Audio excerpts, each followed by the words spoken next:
Hi, I'm Rob, and in this Gems of War video, I'm going to show you a really cool team you can use for this faction assault in the Warrens. Really easy to use and really fast as well. First things first though, if you like, you can grab yourself a tier 1 from the shop. Just 30 gems, gets you the potion of enchantment and some other stuff as well.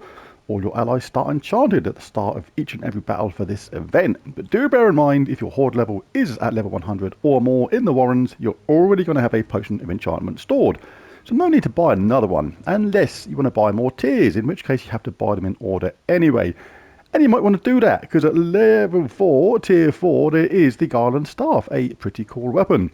Dealing scatter damage to all enemies, then granting 1 or 2 status effects to all allies. And it has some really cool upgrades as well.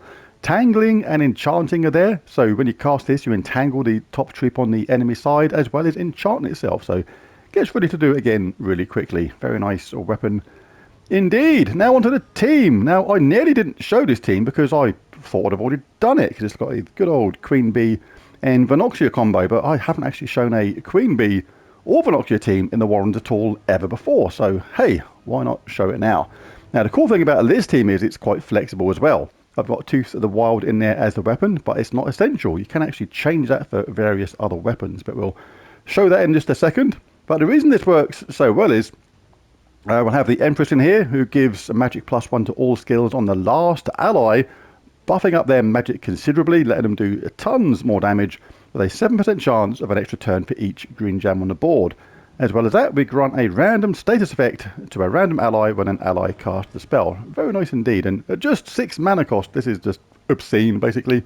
Now the good thing about this combination of this weapon, Queen Bee and Venoxia, is Queen Bee creates 9 green and 9 brown gems, then deals a lot of magic-based true scatter damage with chances to get an extra turn and half her mana back. And she also has that lovely Royal Honey Cleanse, which is absolutely superb. There's that creation of green and brown, which really works in this combination, because green can feed back into herself, charge up the Empress again, any excess goes into Venoxia. Any brown she creates goes into Tooth of the Wild, which can get charged up really quickly. And if you don't have this, just search for another brown weapon which explodes gems. We'll take a look at those in just a second. And in Geomancer class, this has several benefits, because remember that when we cast Queen Bee, she generates green and brown. And when we connect with brown, we'll get a barrier. And when we connect with green, we get a Tree of Knowledge, which is a enchant, basically, to get ready to do it again. So that works fantastically well. And the fact that Venoxia, when that gets charged up, and remember it will get charged up because of the Potion of Enchantment, creates green and blue, as well as do a stack of true damage, because we're going to cast the Empress first, make sure she gets buffed up. The blue feeds into Queen Bee, and the green feeds back into these bottom 3 troops here. So it works really well. But let's just look at this option here on the weapon. Like I say, you want to go to brown, type in explode. Like that, and there's a bunch of really good choices. If you don't have a Tooth of the Wild, there's most basic choice of all, Mountain Crusher. Just explodes brown gems. That is going to work, going to do really well. There's other ones as well which work really well. Mystic Manuscript, not bad. Explodes purple gems, that's going to be good. That's going to fill up Venoxia. It's got enchanting as well. It's going to give a status effect to Queen Bee. So yeah, very similar to the Tooth of the Wild there on that one. You could maybe even go to Ruby Macaque if you got it. Why not? Even more true damage, but there is some mana blocking there on the colours, of course. So yeah, lots of options. The banner for this with the Tooth of the Wild will have +2 brown, +1 green, -1 red hive banner. So let's jump in then and do a few scraps. I'll only do 1 or 2 on the lower level, then we'll jump to level 500 and show how it does it there. So lower level, quite a lot of time, you're just going to get Queen Bee charged up really quickly by casting the weapon. She's ready. Venoxia or Queen Bee, up to you. And the job is done. Yeah, let's just do one more, then we'll jump forward. Let's do the legendary run. Really cool team. Super easy to use. What we got here? Let's get some yellow so we get the weapon ready. And let's cast that. That'll get Queen Bee ready. Next round, just got to wait 1 round. Oh, Venoxia was ready. Could have done that. Let's give Venoxia the glory. There you go. Right, so into the delve itself on level 500. Level 180 Horde for this is quite high. It's one of those tricky ones. So that is going to actually affect my magic level. But everything's kind of relative in a way because you can basically cast the Empress almost as much as you want to get your Venoxia as high as you need. Now, one thing to note is I've changed the class in this. You can change the class anyway on those easy levels if you like. But the reason I've done this is because the enemy can get submerged on this level, and it can be really, really annoying. So what we can do is we can have Impact, we can have a Vanguard, which is still good. Razor Armor is still good. Rock Solid, still really important to get that barrier when matching brown gems. We do miss out on a Tree of Knowledge because we're going to change to Banishment on this one. But that's really important. Dispel all enemies on 4 or 5 gem matches. That stops that submerge absolutely in its tracks, which is really important should you get that. And it will happen. So if you have trouble with submerge, then absolutely change to this class and choose a Banishment instead of a Tree of Knowledge. Right, so the rest of it is the same. So let's dive in and see how we do it. The important thing to note is on this first stage is if the Trickster gets to cast, don't worry about it. Just prepare him for death. Get ready to wipe him out of there. But let him cast again to basically swap you back, because the first cast switches the first and last enemies, which you don't want to remain in that order once you start the next battle, because the order you finish in with your team is the order you start in on the next one. But just let him cast again and it'll just swap you back. So it's not a big deal if he gets to cast. Right, so let's get our weapon cast here. There's not a huge amount of green on the board, but better than nothing. That has got our Empress charged up. Currently we are doing, what, 85 true damage to all enemies with our Venoxia. And we cast our boost here. We're going to get a boost of 56, a chance of an extra turn. I'm going to give 80, in my case, to all skills on the last ally. Didn't get the extra turn. Don't worry about it. Let's see if we can soften them up with Queen Bee. It'll often charge up the Empress again at the same time, but it didn't that time. So we can get Rock Solid and get ready for the weapon to cast. Get a barrier at the same time, really useful. There you go. I've sort of let the Trickster cast then. He's cast, switch us around. You think, oh no, that's really annoying. But the second Trickster is about to cast anyway, so basically let him do that. Now basically put you back to how you wanted to be in the first place. There you go, he swapped us back again. Thank you kindly. Now let's get this boost. If you're going to wipe them out, 250 true damage to all enemies. We're going to wipe out those 2 Tricksters. They're not going to get a chance to cast again, and we basically let them switch us back to the order we wanted to be in the first place. And on to the next one. What you got, merchant-y lad? Go on, and I'll have a few glory keys. You never know what you might get for a bit of throwaway gold. And on to the next level. So obviously this is a slightly slower team than the other one because we're not getting that 50% start, but with a Potion of Explosion, as you can see, it still charges up pretty fast. Let's grab ourselves a little bit of green. Let's cast the weapon.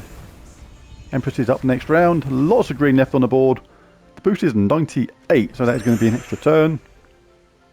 Let's cast our Queen Bee. Let's soften them up. See if that charges up anybody else. Queen Bee's ready to go again. That got an extra turn. You can just obviously get Venoxia ready to cast now if you like, or just keep repeating with Queen Bee. And the likelihood is she's going to charge up other troops at the same time.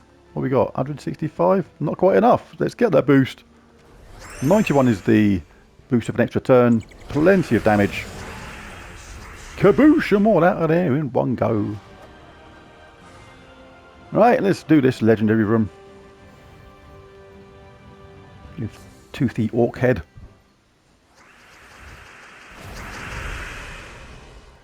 Do like to get the weapon up if we can. But it's good to get brown as well if you can for the rock solid barrier. So rather than collect yellow for the weapon, collect brown because you get the rock solid barrier at the same time. Keeps us safe from that skull bash there like that. Let's explode the board. Just going to take out those skulls anyway. And let's grab that extra turn. That's got Venoxia ready. Lots of green there now. A really good chance to cast the Empress. The boost is 98. This is an extra turn. Thank you. You can do it this way around as well. Cast twice. Cast Venoxia once, like that. Let's cast our Queen Bee next. High chance of an extra turn here. Did get it. Let's do that again. High chance now of this extra turn. In fact, it's over 100 guaranteed. Venoxia is ready. It's going to do 244 true damage. It's above and beyond what we need. We can just collect mana now for Venoxia normally, or just cast our B or cast a weapon. Literally whatever you prefer. Let's do it by getting an extra turn. Oh, they got a summon. What should we do about that? Let's do a hideous amount of true damage on them and finish off with Venoxia. It didn't last long.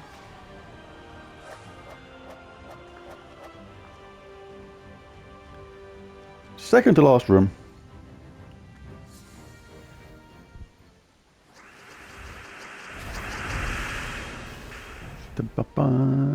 What we got? Might as well get some brown in. Always good to have that rock solid barrier. Explode aboard. Let's get our first boost with the Empress. See, when you get this, it's a good chance if you get a mana surge, you can get the Empress charged absolutely straight away again. Let's get our second boost. Should we go for it now? 241. It's going to be a couple of casts, but it's not going to take long at all. Let's do that. Let's get some of that. A little bit of that. Let's see if we can charge up Venoxia.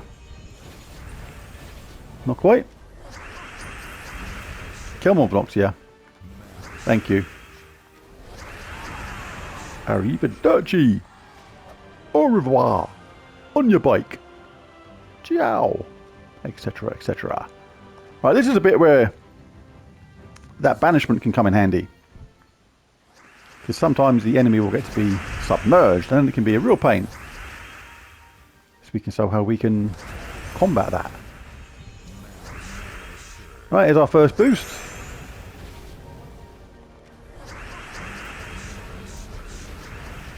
And let's cast that.